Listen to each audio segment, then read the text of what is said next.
Hello everyone, welcome to learner Sahab. मेरा नाम है हिमांशु गुप्ता। देखिए, हम कर रहे हैं हमारा क्लास 9 का chapter number 7, diversity in living organism. ये इस चैप्टर का लास्ट वीडियो रहेगा। इस चैप्टर में हम सबसे पहले देखेंगे की ऑफ क्लासिफिकेशन, कि हम ऑर्गेनिजम्स को हमने आप देखा था, सबसे पहले आपने पढ़ा था इस चैप्टर में हमारे मोनिया के बारे में, प्रोटिस्टा, फंजाई, प्लांट्स, एनिमल्स, इन सभी के बारे में पढ़ा था। इस हायरार्की में हम ये देखते हैं कि हम ऑर्गेनिजम्स को, पृथ्वी पर मौजूद सभी ऑर्गेनिजम्स को किस आधार पर हम आपस में बांटते हैं। तो चलिए शुरू करते हैं।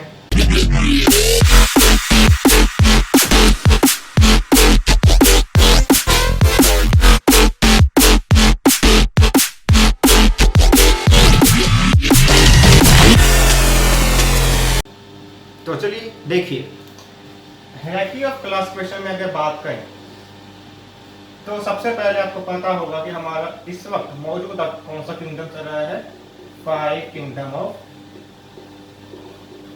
क्लासिफिकेशन। और ये 5 किंगडम हमें दिया किसमें था? इसको दिया था हमारे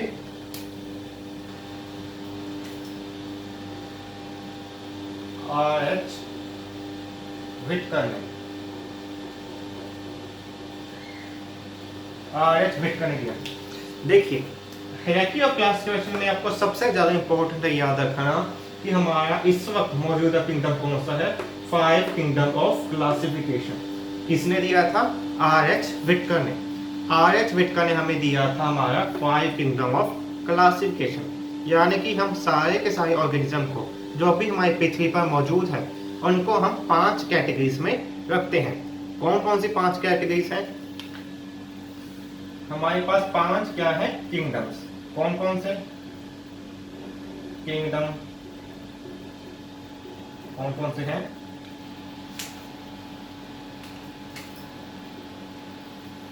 हमारे पास है किंगडम मोनरा,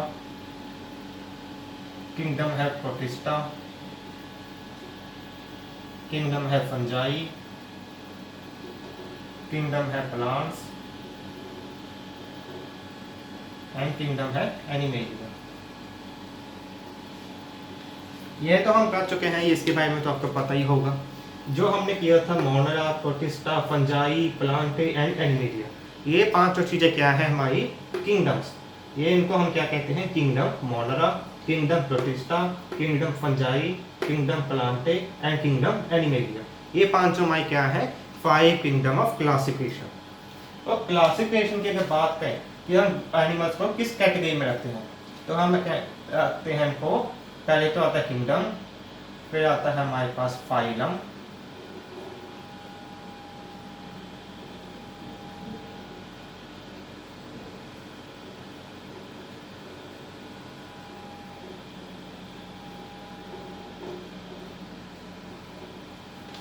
देखिए ये है हमारा क्लासिफिकेशन का तरीका, या फिर हम उनको किस कैटेगरी में या किस नेमिंग के हिसाब से भी देखते हैं।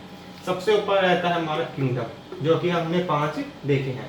पहले हम किसी किंगडम को उठा लें, जैसे कि हमने उठा लिया किंगडम एनिमेलिया को। उसके अंदर आते हैं फाइलम। फाइलम में 2 तरह के होते हैं, देखिए, या तो होंगे फाइलम या फिर होगा डिवीजन। डिवीजन रहेगा हमारा प्लांट्स के लिए और फाइलम रहेगा हमारा एनिमल्स के लिए। ये देखिए, ये आपको याद होना चाहिए। इसमें क्या है? Kingdom, phylum, class, order, family, genus, species. Phylum होगा हमारा सिर्फ एनिमल्स के लिए और डिवीजन होगा सिर्फ प्लांट्स के लिए। अगर हम प्लांट्स की बात कर रहे हैं तो हम लिखेंगे यहाँ पर किंगडम, डिवीजन, क्लास। अगर हम एनिमल्स की बात कर रहे हैं तो हम लिखेंगे किंगडम, फाइलम, क्लास। ये हमारा क्या है? Hierarchy of classification. इस तरह हम ऑर्गेनिजम्स को बांटते हैं। एक बात हो याद रखें कि हम जैसे स्पीसीज से किंगडम की तरफ जाएंगे, वैसे वैसे कैरेक्टरिस्टिक्स क्या होते जाएंगे? सिमिलर। जैसे जैसे हम स्पीसीज से किंगडम की तरफ जाएंगे, हमारे पास कैरेक्टर्स जो कि कैसे हों? सिमिलर। जो सिमिलर कैरेक्टर्स हों वो क्या होंगे? इंक्रीज होते जाएंगे। कैसे? किंगडम सबसे पहले मान लीजिए हम एनिमेलिया की बात करें। एनिमेलिया किंगडम में क्या होगा, वो सभी एनिमल्स आएंगे जो भी हमारी पृथ्वी पर मौजूद हैं। मगर अगर मैं स्पीसीज की बात करूं तो एक स्पीसीज में कौन आएंगे, जैसे कि हमारी अपनी स्पीसीज लीजिए। कौन सी है हमारी स्पीसीज? हमारा साइंटिफिक नेम है होमो सेपियंस, यही है हमारा साइंटिफिक नेम। अगर मैं होमो सेपियंस या सेपियंस स्पीसीज की बात करूं तो इसमें हम कौन आएंगे, सिर्फ और सिर्फ इंसान। देखिए एक स्पीसीज कौन सी है, इंसान। हम इंसान क्या है, एक स्पीसीज। इसके अलावा हमारे पास डॉग होती है, कैट होते हैं, या फिर बंदर हो या कुछ भी हो, शेर हो, आग हो, कुछ भी हो, वो सभी क्या है, डिफरेंट डिफरेंट स्पीसीज। एक स्पीसीज में हमने क्या लिया, सिर्फ और सिर्फ इंसान। मगर किंगडम एनिमेलिया में हमने क्या लिया, हमने सभी के सभी एनिमल्स लिए, चाहे वो इंसान हो, चाहे कुत्ता हो, बिल्ली हो, शेर हो, कुछ भी हो, हमने सभी एनिमल्स क्या लिए किंगडम में। मगर स्पीसीज में सिर्फ एक लिया, सिर्फ एक लिया। इसीलिए जब हम ऊपर जाएंगे तो सिमिलर कैरेक्टर्स इंक्रीज होंगे या कैरेक्टरिस्टिक्स सेम होंगे। ये हमारा क्या है, हायरार्की ऑफ क्लासिफिकेशन की किस तरह हम क्लासिफिकेशन करते हैं। इसको याद रखने का भी एक सौखा तरीका है, वो है कीप पॉट क्लीन और फैमिली गेट सिक। इसको याद रखने का सिंपल तरीका है कीप पॉट क्लीन और फैमिली गेट सिक। के से आ जाएगा किंगडम, पी से फाइलम, सी से क्लास, ओ से ऑर्डर, एफ से फैमिली, जी से जीनस एंड एस से स्पीसीज। ये हमारा क्या है, हमारे किंगडम की हायरार्की। ये हम किस तरह एनिमल्स को बांटते हैं, क्योंकि ऊपर देखिए किंगडम एक ही होगा, जैसे कौन, एनिमेलिया, मगर उसमें ऑर्गेनिजम्स काफी सारे तरह के आते हैं। जैसे हम आ गए, चीता आ गया, शेर आ गया, कुत्ता आ गई, बिल्ली आ गई, कुछ भी आ गई, सभी इसमें आ जाएंगे। मगर फाइलम, क्लास, ऑर्डर, जैसे जैसे हम नीचे जाते जाएंगे वैसे वैसे वो क्या होते जाएंगे, एक दूसरे से अलग, एक दूसरे से अलग। क्योंकि किंगडम एनिमेलिया में तो सभी आ रहे हैं, मगर स्पीसीज में तो सिर्फ एक ही आता है ना। जैसे हमारी होमो सेपियंस, सेपियंस कौन है, सिर्फ और सिर्फ इंसान। स्पीसीज एक में एक ही या बहुत ही कम आते हैं, मगर किंगडम एनिमेलिया में सभी आते हैं। ये है हमारी क्या, हायरार्की ऑफ क्लासिफिकेशन।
तो देखिए हमारा लास्ट टॉपिक है चैप्टर का क्या, नॉमेनक्लेचर। नॉमेनक्लेचर का बेसिकली मतलब है कि किसी चीज को नाम देना, किसी को नाम देना। अब आप कहेंगे कि इसमें वैसे बेसिकली हम करते हैं कि किसी ऑर्गेनिज्म को हम नाम देते हैं, एक सेपरेट नाम, जो उसका नाम होता है उसके अलावा भी हम एक नाम देते हैं। उस नाम को हम क्या कहते हैं, साइंटिफिक नेम।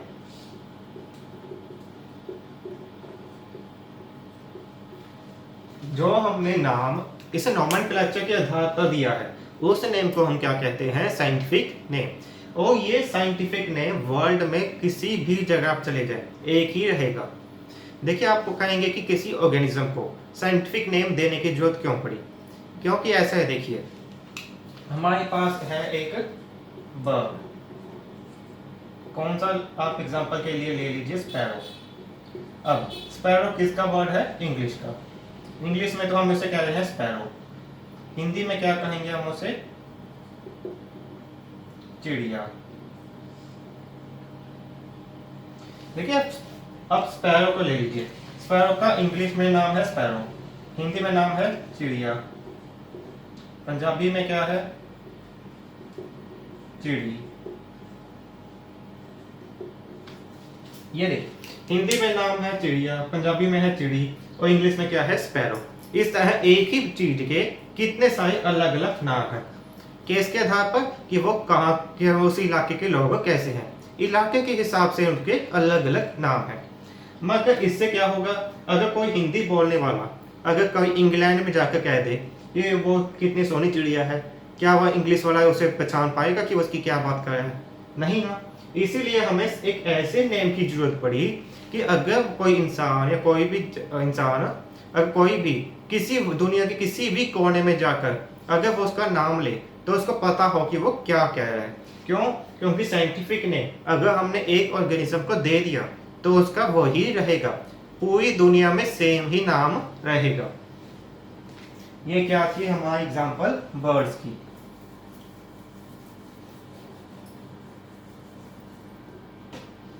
एग्जांपल थी हमारी बर्ड की।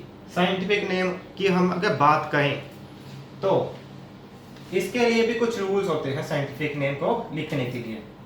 पहला रूल तो क्या है कि सबसे पहले लिखा जाता है जीनस, और जीनस का सबसे फर्स्ट लेटर जो होता है हमारा वो क्या रहेगा? कैपिटल। सेकंड रूल क्या कहता है कि जो हम स्पीसीज हैं उसको हमारा जो फर्स्ट लेटर रहेगा वो क्या रहेगा? हमेशा स्मॉल। ये तो हो गया सेकंड रूल। थर्ड रूल की अगर मैं बात करूं, थर्ड रूल कहता है कि अगर हम उसे पेंटिंग में लिखें या फिर अगर हम उसे किसी मोबाइल या पीसी में किसी पे में लिखें तो हमेशा उसको कैसे लिखना है? इटैलिक फॉर्म में। अगर हम उसे प्रिंट करें जैसे कि किताबों में लिखा होता है।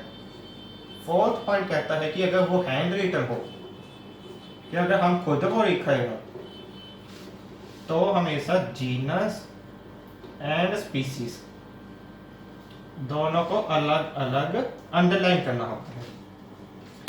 देखिए, साइंटिफिक नेम को लिखने के लिए भी कुछ तरीके हैं, कुछ रूल्स हैं। पहला रूल क्या कहता है कि जीनस को हम लिखेंगे तो सबसे पहला उसका लेटर, जैसे कि इसका एग्जांपल मैं दे देता हूं। एग्जांपल लिख लेते हैं हम होमो सेपियंस। किसकी है?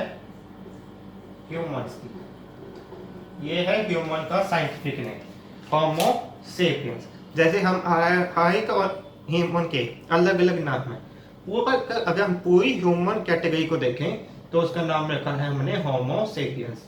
तो पहला रूल कहता है कि जीनस, जो हमारा पहला जो जीनस है, ये तो आपको पता ही होगा ये चीज क्या है हमारी?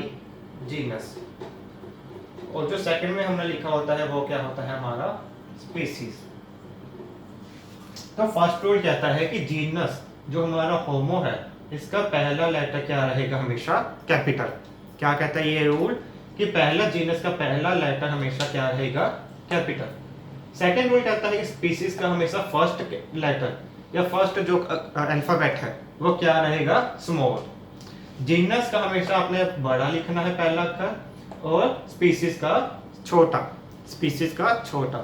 थर्ड रूल कहता है कि अगर हम इसे कंप्यूटर, मोबाइल या बुक्स में प्रिंट करें तो इसको किस कैटेगरी में हो? इटैलिक में, इटैलिक फॉर्म में होना चाहिए। फोर्थ रूल कहता है कि अगर हम इसे हैंड रिटन लिखे हैं, हैंड रिटन जैसे कि मैंने खुद लिखा है, तो हमेशा इसको अलग अलग अंडरलाइन करना है, अलग अलग अंडरलाइन करें। तो देखिए इस रूल्स को बहुत अच्छी तरह फॉलो करें, क्योंकि अगर आपने को किसी ने मतलब पूछा एग्जाम में भी कि साइंटिफिक नेम बताइए इसका, अगर आपने इसको पहला अक्षर छोटा लिख दिया तो आपका गलत, और अगर आपने स्पीशीज का पहला अक्षर भी गलत लिख दिया तो भी गलत। और लिखने के बाद जैसे कि मैं यहाँ लिख रहा हूँ, कुछ बच्चे क्या करते हैं कि फटाफट लिखने के चक्कर में ऐसे अंडरलाइन कर देते हैं इकट्ठा, ये भी गलत है, ये भी गलत है। रूल्स को देखिए हमेशा फॉलो करें। जीनस का हमेशा पहला अक्षर बड़ा, स्पीशीज का पहला अक्षर छोटा, और दोनों को अलग अलग अंडरलाइन करना है, अलग अलग करना है। ये है हमारे नोमेनक्लेचर के रूल्स, ये साइंटिफिक नेम के रूल्स। बेसिकली नोमेनक्लेचर हमारा है कि हम किसी ऑर्गेनिज्म को एक साइंटिफिक नेम दे दें, ताकि हम दुनिया में किसी भी कोने में चले जाएं तो उसी नेम से अगर हम किसी एनिमल के बारे में बात करें तो दूसरे को भी पता होगा कि वो किसकी बात कर रहा है। अगर मैं किसी जगह किसी भी इलाके में जाकर होमो सेपियंस वर्ड यूज करूं तो अगले को पता होगा कि वो क्या बात कर रहा हूं, कि मैं किसकी बात कर रहा हूं। ये है हमारा नोमेनक्लेचर। और साइंटिफिक नेम जो ये मैंने लिखा, इसको हम क्या कहते हैं, साइंटिफिक नेम। इसके अलावा इसके कुछ रूल्स मैंने बताए हैं, ये है रूल्स। इसके अलावा आपको कुछ अपने साइंटिफिक नेम्स पता होने चाहिए, जैसे ह्यूमन का पता होना चाहिए क्या है, होमो सेपियंस। इसके अलावा लाइन का अगर मैं कहूँ तो लाइन का क्या है हमारे पास, पैंथरा लियो, पैंथरा लियो। इसके अलावा अगर मैं मेज की बात करूं तो उसका क्या नाम है, ज़ेया मेज। मेज में बेसिकली भुट्टा जिसे हम कहते हैं या फिर छल्ली कह लेते हैं, उसका नाम क्या है साइंटिफिक नेम, ज़ेया मेज। ये है हमारे कुछ साइंटिफिक नेम्स, इनको याद रखने की कोशिश करें। अगर आपकी बुक्स में कोई इसके अलावा भी दिए हुए हैं तो उनके भी पता करने की कोशिश कीजिए। और आप साइंस के स्टूडेंट हैं तो जितना ज़्यादा हो सके इनके साइंटिफिक नेम को यूज़ करें, क्योंकि जितना आप यूज़ करेंगे उतना ही आप इनको जल्दी याद कर पाएंगे। ये है था हमारा नोमेनक्लेचर का टॉपिक। इससे हमारा इस चैप्टर कंप्लीट हो जाता है। अगर आपको इस चैप्टर में कोई डाउट हो या कोई चीज़ नहीं समझ लगी तो कमेंट सेक्शन में लिख दीजिए, और उसे मैं जल्दी से जल्दी आंसर देने की कोशिश करूँगा। Thank you very much.